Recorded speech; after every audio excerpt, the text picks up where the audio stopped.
To go to our panel. We have assembled voices across generations, starting with Donna Bowling, a Generation Xer, former casting director, host of Daily Dose of Donna. Zack Peter, millennial. I'm a millennial too. Pop culture influencer, author, host of the podcast No Filter with Zack Peter. Kloie Marks, a Gen Zer, not an influencer, but small business owner in Montana, influencing in a different way. Welcome to the show, everybody. Good to have everybody. Donna, I'll start with you. So RDJ questioning the idea that influencers being the stars of the future, maybe automatically. Your take, is he right? Well, being that I'm the oldest one on the panel here, and I wear it proudly, I think I would say I'm split. I came from the age of these, great A-list stars. I understand what he's trying to say. However, now coming into the world of online and, like you said, the creator economy, you start to realize like there is a lot of talent here. So the question is, who does he consider an influencer? Is he looking at someone like an Alex Earl, or is he looking at someone that's just trying to sell something on the TikTok shop? That's the question. So it's kind of split for me.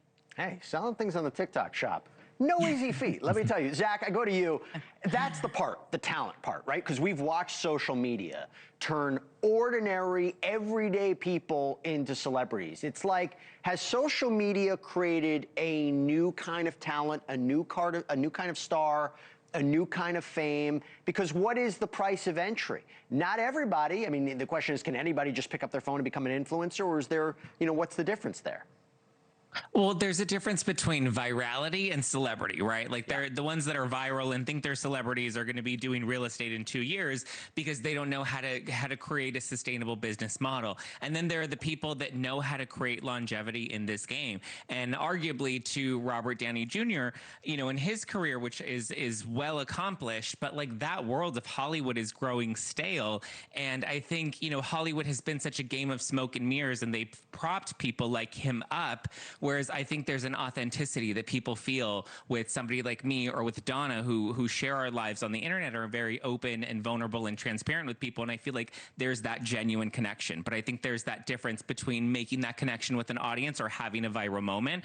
And I don't think viral moments are sustainable. That's a really good point. I mean, I think one of the beauties of today, whether it's YouTube or Instagram, you're the key, you have the keys to the kingdom, right? You don't need some executive to tell you you belong. If you gain an audience, however it is, I mean, that's the beauty of it. Now, Kloie, I'm interested about this. First, your take on RDJ, but what does your generation consider a celebrity? Are you thinking Hollywood? Is it stale?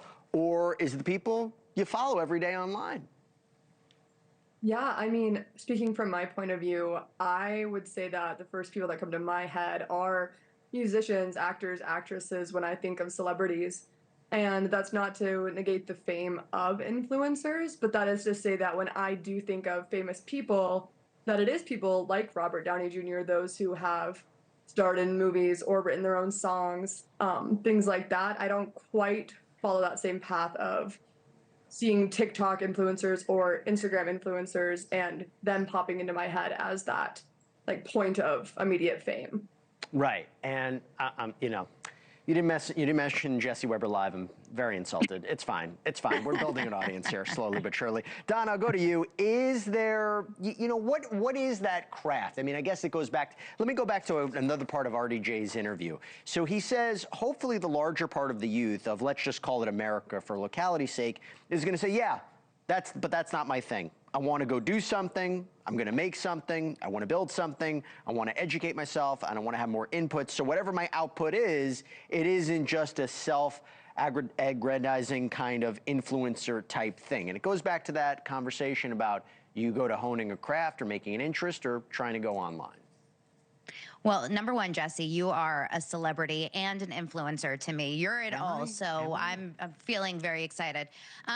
For me, I used to be a casting director, a scripted casting director here in Los Angeles. That's kind of how I started. So I recognize how hard it is to become an actor, a working actor. It is a huge skill. They have to go to classes and hundreds, thousands of auditions. You can't take that away from an actor, whereas some people, like Zack said, can just turn on their computer or their phone, go viral, and the rest is history. We've seen this now happen over and over. It doesn't take as much skill, but it does take a lot of work.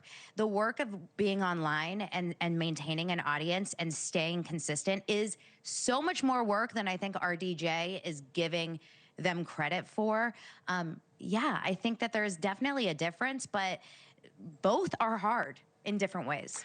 I mentioned the business, Zach. I mentioned how much money is being brought in. You have managers, you have agents that are creating entirely different departments now because of this new platform. And I am curious, do you see like studios and networks, do you think they're going the traditional route? Do they care more about, like, you know, what Donna was saying, like who went to acting school, who got that conservatory program, or, hey, this person's got a lot of followers and that's what matters most?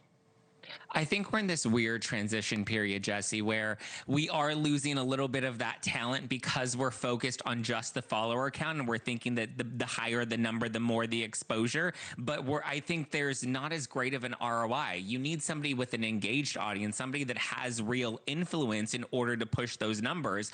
And I think there's that difference, right? Like you can go with somebody that has a higher follower count, but is that actually going to translate? And unfortunately, what I'm seeing in the market right now is you're getting a lot of cheap influencers who don't care, or who don't understand audience retention or brand loyalty or conversion with the customer. And so I think in order to be sustainable and to make it in this business beyond just your viral moment on TikTok, you need to understand those business principles in order to deliver for brands so that you can continue to scale out your business and grow. And to be clear, Zach, you mean that if people don't follow that, even in this business model, even in social media, they're not going to survive. The followers will leave. I mean, you have to constantly understand those metrics and adapt.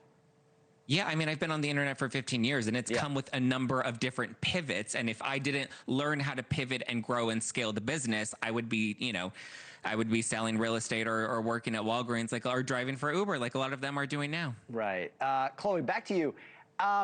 Your generation, your friends, is influencing, they're seeing it as a true career path, that there's staying power, or is this just a trend? I say this as somebody who still has their MySpace account and wondering why nobody has friended me in 25 years. But you tell me, is this a trend, or are people talking about it like, this is going to be the future, this is what we want to do? Yeah, I would say that it's something that can be made into a career for sure. I mean, like both Donna and Zach have done, I mean, it does transition into that point of sustainability, depending on how well you are building a culture within your platform. I think just like any sort of like fame category, you've got your actors, your actresses, your musicians, your producers, different people like that. Like influencers are just another like stroke on a wheel of fame. And so, yes, absolutely. I think that you see a lot of people in my generation like putting that phone in front of their face and trying to build that platform. And I think, to Zach's point, it's just about like how well can you sustain it and like keep that growth. Donna, 20 seconds. Where do you see it going? What do you think the future is? I think it's just up and up. I mean, I'm loving what we're doing, and I feel like the business keeps shifting and growing. Well, guess what? I love what you're doing. I love having all of you here. Donna Bowling, Zack Peter, Kloie Marks. I really, really appreciate you coming on, and I really enjoyed the conversation. Thank you all. Thank you. Thank you for watching. Subscribe below and download our NewsNation app right now on your phone, and you will get fact-based, unbiased news for all Americans.